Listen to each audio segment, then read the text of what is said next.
بے رغبتی پیدا ہوتی۔ آج تو معاملہ ایسا ہے کہ رمضان المبارک کا مہینہ ایسا تصور کیا جاتا ہے کہ یہ کاروبار کا مہینہ ہے، یہ بزنس کا مہینہ ہے، یہ پروفٹ کا مہینہ ہے۔ ہر آدمی ہر فیلڈ کے اعتبار سے اس دنیا کی زندگی، دنیا کے منفعت کو کمانا سوچ رہا ہے۔ کسی نے یہ فیصلہ نہیں کیا کہ بھئی میں رمضان المبارک کا مہینہ ہے، سال بھر میں نے کما لیا، سال بھر میں نے کاروبار کر لیا، سال بھر میں نے دنیا سمیٹ لی، اس ماہ رمضان میں صرف آخرت کو سمیٹنے کی فکر کروں، نیکیاں سمیٹوں گا، طاعات بھلائی کر سنوں گا۔ ہے اللہ والے دنیا میں ایسے بھی کہ بس اوقات سننے کو ملتا ہے کہ فلاں نے اپنی ہوٹل بند کر دی۔ کہا کیوں؟ نہیں، رمضان المبارک کا مہینہ ہے، ہم کاروبار وغیرہ نہیں کرتے ہیں، یہ صرف عبادت کا مہینہ ہے، ہم کسی قسم کے منفعت، کسی قسم کی دنیا کو سمیٹنے کی ہم کوشش نہیں کرتے ہیں۔ ایسے بندے جب اللہ کے دنیا میں وجود میں آتے ہیں تو صحیح معنوں میں رمضان المبارک کے مہینے کو سمجھتے ہیں۔ ہم تصور کر کے دیکھیں، ہم نے ماہ رمضان المبارک کو جو کیفیت پہلے رمضان میں ہماری تھی، اتنے روزے گزرنے کے بعد، اتنے دن گزرنے کے بعد کیا دل میں خوف و خشیت کی کیفیت میں اضافہ ہوا؟ دل تقوی سے کیا لرزنے لگا کہ آنکھوں سے آنسو روا ہو گئے، میرا دل مچلنے لگا، خوف خدا سے دل لرزنے لگا، اپنے سابقہ اعمال کو سوچ کر کانپنے لگا، یا اللہ میرا کیا ہوگا، میرا کیسا ہوگا؟ میں نے ماہ مبارک میں بھی آپ کی نافرمانی کی، ماہ مبارک میں بھی میں نے طاعتوں اور فرمانبرداری کے قدم آگے نہیں بڑھائے۔ یہ دل کی کیفیت کو ہر آدمی صاحب ایمان بندہ جانچ کر دیکھے، جیسے جیسے رمضان مبارک کا مہینہ آگے بڑھ رہا ہے دل کی کیفیت بدلنی چاہیے۔ یہ حکمت اللہ رب العالمین نے قرآن مجید میں ذکر کی۔ اللہ فرماتے ہیں یا ایھا الذین آمنوا کتب علیکم الصیام، اے ایمان والے بندو، کیا لب و لہجہ اللہ نے استعمال کیا ہے۔ اللہ اپنے بندوں سے بے پناہ محبت کرتے ہیں، بے پناہ محبت کرتے ہیں۔ پوری مخلوق میں سب سے افضل انسانیت کو اللہ نے بنایا ہے، خوبصورت سے خوبصورت ترین چیزیں دنیا میں بنائی ہیں، ایسے ایسے پرندے اللہ نے بنائے جنہیں دیکھ کر ہم حیران رہ جاتے ہیں، کیسے خوبصورت پر ان کے ہیں، کیا رنگ روغن ان کے اوپر ہے۔ لیکن اللہ فرماتے ہیں لقد خلقنا الانسان فی احسن تقویم، پوری مخلوق میں سب سے خوبصورت ترین اگر میں نے کسی کو بنایا ہے تو اللہ فرماتے ہیں میں نے انسان کو بنایا ہے۔ وہ انسانیت پر بے پناہ اللہ محبت کرتے ہیں، اور فرمایا، بار بار فرمایا، ہم قرآن مجید میں تلاوت کرتے ہیں، پڑھتے ہیں، اللہ فرماتے ہیں خلق لکم ما فی السماوات وما فی الارض جمیعا، جو کچھ آسمانوں میں ہے، جو کچھ زمین میں ہے، سب کا سب میں نے انسانیت کی بھلائی کے لیے بنایا ہے۔ خلق لکم ما فی السماوات وما فی الارض جمیعا، آسمان میں جتنی چیزیں ہیں، زمین میں جتنی چیزیں ہیں، خلا میں جتنی چیزیں ہیں، سب کا سب انسانیت کے مفاد کے لیے بنایا۔ ہم تصور کریں، ایک زمانہ تھا جس زمانے میں انسانیت کو پتہ نہیں تھا کہ زمین میں پیٹرول بھی ہے، پیٹرول کا مادہ زمین میں پہلے سے بھی موجود تھا، لیکن انسانیت کو نہیں پتا تھا۔ جب اس نے اس کو نکالا، اس کا فائدہ محسوس کیا، تو پھر اس سے فائدہ حاصل کرنے لگا۔ اللہ فرماتے ہیں کتنی دھاتیں بھی پتہ نہیں زمین میں موجود ہوں گی، کتنے کیمیکلز زمین کے اندر موجود ہوں گے، کیا کیا چیزیں زمین کے اندر بھی موجود ہوں گی جس کا بھی انسانیت کو پتہ نہیں چلا۔ اسی وجہ سے قرآن مجید کی آیت مبارکہ میں اللہ رب العالمین نے اس زمانے میں فرمایا تھا والخیل والبغال والحمیر لِتَرْكَبُوهَا وَزِينَةً وَيَخْلُقُ مَا لَا تَعْلَمُونَ۔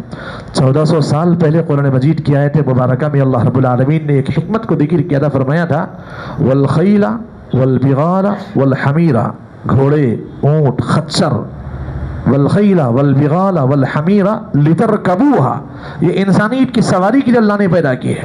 انسان اونٹ پر سوار ہوتا ہے، انسان گھوڑے پر سوار ہوتا ہے، انسان خچر پر سوار ہوتا ہے۔ فرمایا والخیل والبغال والحمیر لترکبوها، اس پر وہ سوار ہوتا ہے، اور سواری کے ساتھ فرمایا وزینہ، آدمی گھوڑے پر بیٹھ کر فخر محسوس کرتا ہے۔ آج بھی انسانیت کا مزاج ہے، دولہے کو گھوڑے پہ بٹھاتے ہیں تاکہ وہ ایک فخر محسوس کرے۔ عام آدمی کو نہیں بٹھاتے ہیں، حالانکہ بڑے بڑے لوگ بھی ہوتے ہیں، لیکن گھوڑے پہ بٹھاتے ہیں، گھوڑے پہ بیٹھ کر دولہا آتا ہے۔ اللہ فرماتے ہیں وزینہ والخیل والبغال والحمیر لترکبوها وزینہ، اس پہ سوار ہو کر وہ فخر محسوس کرتا ہے۔ یہ انسانی مزاج ہے۔ پرانی گاڑی پر آدمی سوار ہو کہتے ہیں کہ نہیں مجھے فنکشن پہ جانا ہے، یہ گاڑی رہنے دو، آج نئی گاڑی نکالو، وہ اچھی گاڑی نکالو، اس پر میں سوار ہو کے جاؤں گا تو لوگ دیکھیں گے بھئی اتنا بڑا آدمی اتنی اچھی گاڑی پہ سوار ہو کے حیثیت بتانا چاہتا ہے۔ یہ مزاج انسانیت لترکبوها وزینہ۔ اس کے بعد اللہ نے فرمایا والخیل والبغال والحمیر لترکبوها وزینہ، اس کے بعد فرمایا وَيَخْلُقُ مَا لَا تَعْلَمُونَ، میں ایسی ایسی سواریاں پیدا کروں گا، وَيَخْلُقُ مَا لَا تَعْلَمُونَ، جس کا بھی تم کو علم نہیں ہے۔ اس زمانے میں 14 سال پہلے کسی نے تصور بھی نہیں کیا ہوگا کہ گاڑیاں بھی وجود میں آئیں گی، کاریں بھی وجود میں آئیں گی، ایسی چیزیں وجود میں آئیں گی۔ 1400 سال پہلے اللہ نے ذکر کر دیا وَالْخَيْلَ وَالْبِغَالَ وَالْحَمِيرَ لِتَرْكَبُوهَا وَزِينَةً وَيَخْلُقُ مَا لَا تَعْلَمُونَ، اللہ ایسی ایسی چیزیں پیدا کریں گے کہ جس کا بھی تم کو علم نہیں ہے۔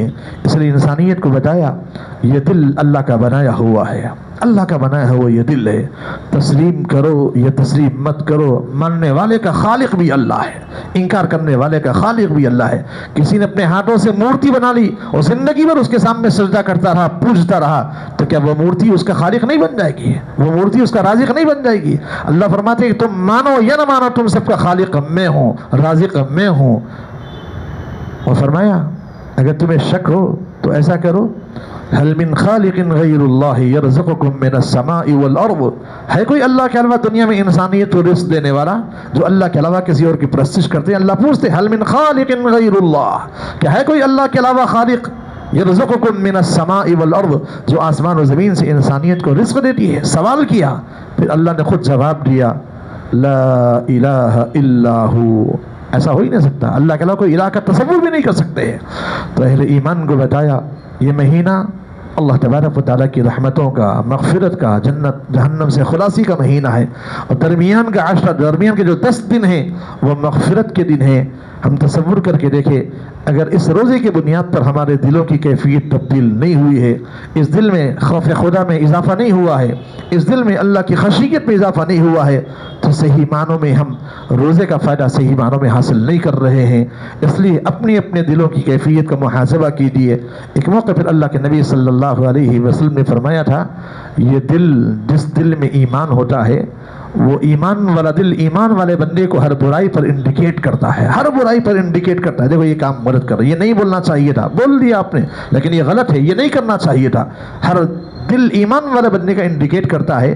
اور آج کوئی ایسا بندہ نہیں ایمان والا جو بندہ یہ کہے کہ مجھے نہیں معلوم کہ جھوٹ بولنا حرام ہے، مجھے نہیں معلوم تھا غیبت کرنا حرام ہے، مجھے نہیں معلوم تھا کہ دھوکہ دینا غلط بات ہے۔ اللہ نے اتنے علم سے، اتنی عقل سے نوازا ہے۔ ایک چھوٹا سا انڈے سے مرغی کا بچہ نکلتا ہے، اس کو ماں نہیں سمجھاتی ہے کہ دیکھو بیٹا تمہارا دشمن چیل ہے، تمہارا دشمن کوا ہے۔ وہ انڈے سے نکلتا ہے، جیسے ہی آہٹ اوپر سے محسوس ہوتی ہے وہ سائے میں آ جاتا ہے، وہ ماں کے آغوش پر چلا جاتا ہے۔